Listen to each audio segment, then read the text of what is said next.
berinisial LA, ya gitu. Nah, apa yang saya laporkan adalah pencemaran nama baik dan pemutarbalikan fakta.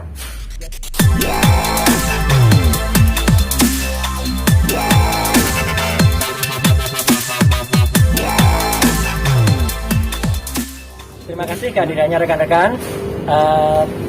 Saya alhamdulillah sore hari ini bersama sahabat saya, penasehat saya, yaitu Pak Fitra Romadhoni, ya barusan selesai membuat LP atau laporan polisi, ya tanda bukti lapor untuk tersangka yang meskipun di sini masih dalam lidik, ya tetapi nanti saya perhatikan.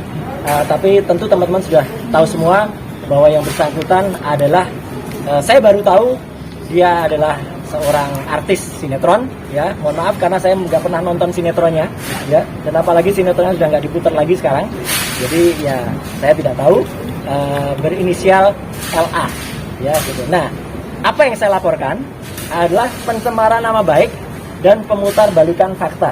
Jadi yang bersangkutan saudara LA ini telah mencemarkan nama baik dan memutarbalikan fakta dengan mengunggah di instastory-nya, ya ini semua menjadi alat bukti hukum, ya jadi mulai hari ini, ya ini sudah menjadi alat bukti hukum untuk teman-teman yang lain, ya hati-hati kalau memposting ini sekarang, ya gitu karena mulai hari ini, mulai saat ini sudah menjadi alat bukti hukum, termasuk juga sampai kepada IG story dia yang terakhir, ya itu sudah, jadi sudah ada 6 capture, ya 6 set capture dan 1 video dari IG dia, Lucky Alamsyah official yang kita jadikan alat bukti. Nah, apa yang membuat saya harus melaporkan? Karena apa yang dia ceritakan dalam IG story itu adalah kabar bohong. Ya, sekali lagi saya ulangi, apa yang dia ceritakan itu adalah kabar bohong, fitnah dan pemutarbalikan fakta.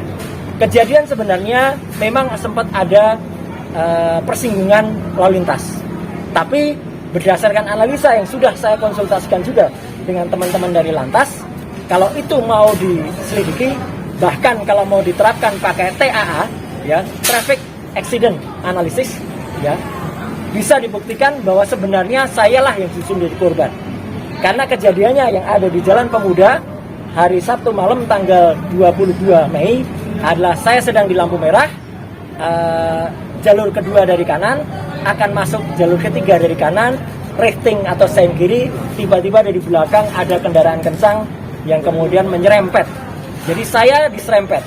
Jadi kalau dianalisis dari alat bukti, nanti dari kendaraannya akan ketahuan mana yang terempet, mana yang diserempet. Karena yang panjang itu adalah yang menyerempet. Ya gitu. Jadi itu clear.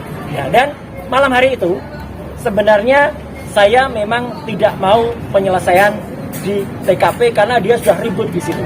Jadi begitu kejadian, driver saya langsung mengklakson, orangnya berhenti, kemudian orangnya turun, langsung marah-marah di samping jendela sopir saya.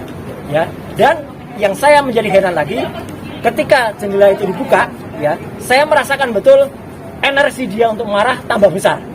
Ya gitu. Jadi dia kayak tampaknya kaget gitu atau senang gitu ya melihat saya ada di dalam. Kemudian dia marah-marah dan saya bilang nggak usah marah-marah di sini. Ayo kita selesaikan di kantor polisi terdekat. Ya, kita selesaikan di kantor polisi terdekat. Dia tidak mau. Dia bilang selesai di sini di pinggir jalan. Saya bilang tidak mungkin selesai di pinggir jalan. Dan saya kemudian bilang maaf, saya harus siaran jam 7 di salah satu TV yang ada di dekat sini di Pulau Gadung. Ya, saya tadinya menyebutkan nama TV-nya, tapi ini demi etika tidak saya sebutkan nama TV-nya. Ya, saya harus siaran jam 7 live di TV yang ada di dekat Pulau Gadung. Saya bilang gitu. Nah, kemudian saya bilang gini, kalau mau nggak di sini, oke, di studio TV-nya saja di halaman. Kemudian saya meninggalkan. Nah, sebelum saya meninggalkan sana, sebenarnya ada satu lagi tindakan tidak terpuji yang dilakukan. Dia menggedor kaca jendela driver saya itu sampai 2 kali. Ya. Dan itu masih belum saya hapus sampai sekarang. Misalnya akan digunakan oleh Pidum. Ya. Tapi kemarin sudah saya konsultasikan. Sayangnya memang itu tidak ada kerusakan. Kalau ada kerusakan itu bisa jadi alat bukti hukum. Sayangnya tidak ada kerusakan. Nah, jadi akhirnya kenapa saya melaporkan ini? Kejadiannya kemudian berlanjut ketika di studio di halaman stasiun TV yang tersebut, saya meminta kepada satpam untuk manggil petugas polsek terdekat. Ya. Kemudian saya memang ditarik oleh teman-teman, ada presenter, ada penyiar, ada juga produser dari acara itu.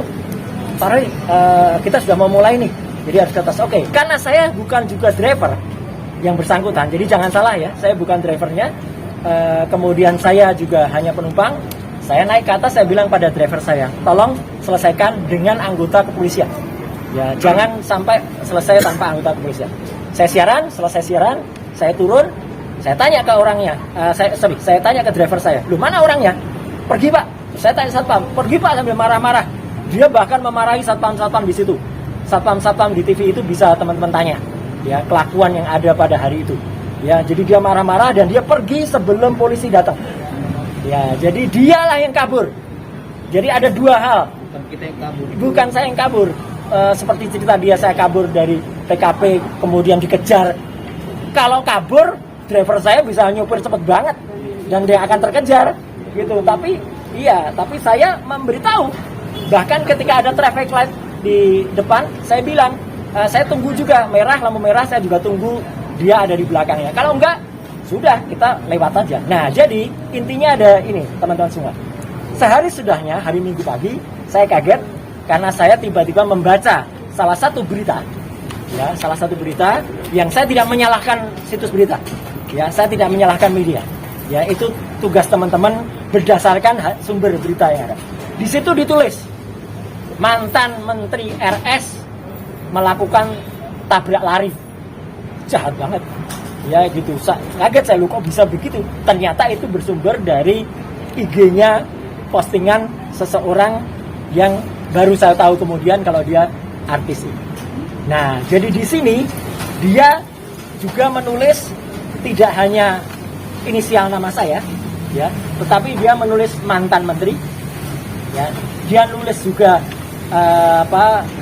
hal-hal yang tidak ada hubungannya, nulis soal Indonesia Raya, bahkan foto mobil saya jelas ada di situ, nopolnya juga kelihatan, ya gitu, ada di situ. Malah dia mencela saya dengan menyebut same URS, ya. Dan RS ini memang disengaja oleh dia sebut, ya gitu. Dan dia rupanya berusaha untuk licik. Sekali lagi, dia berusaha untuk menghindar. Karena dalam postingan berikutnya dia seperti agak ketakutan, bilang, saya tidak nyebut nama loh, saya hanya nulis inisial, gitu.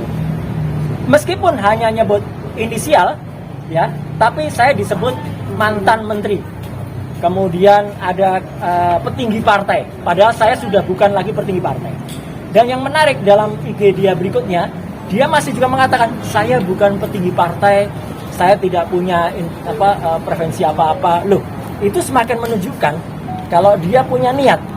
Nah, jadi dari hasil ini teman-teman, niat yang kurang baik dari yang bersangkutan, ya, di dalam postingan di sosial media inilah yang saya laporkan. Jadi bukan kecelakaan lalu lintasnya, bukan dia pemukulan terhadap kaca jendela saya, yang itu sebenarnya bisa juga dilaporkan semua, ya, kalau mau. Tetapi saya menghargai petugas kepolisian, masih banyak tugas lain yang lebih penting dari hanya sekedar mengusut kasus serempetan kecil, tidak ada korban, tidak ada kerugian material, apalagi korban jiwa yang terjadi pada laka lantasnya. Itu yang pertama. Yang kedua, kaca saya juga alhamdulillah tidak pecah, ya. Kalau pecah memang bisa jadi bukti, tidak juga. Jadi kan terlalu berlebihan kalau itu harus diperiksa di tindak pidana umum. Maka kasus ini, jadi kalau ada yang kemudian mempertanyakan kenapa justru kasus ini yang mengemuka, inilah efek dari kelakuan dia yang kemudian memposting hal-hal yang tidak pada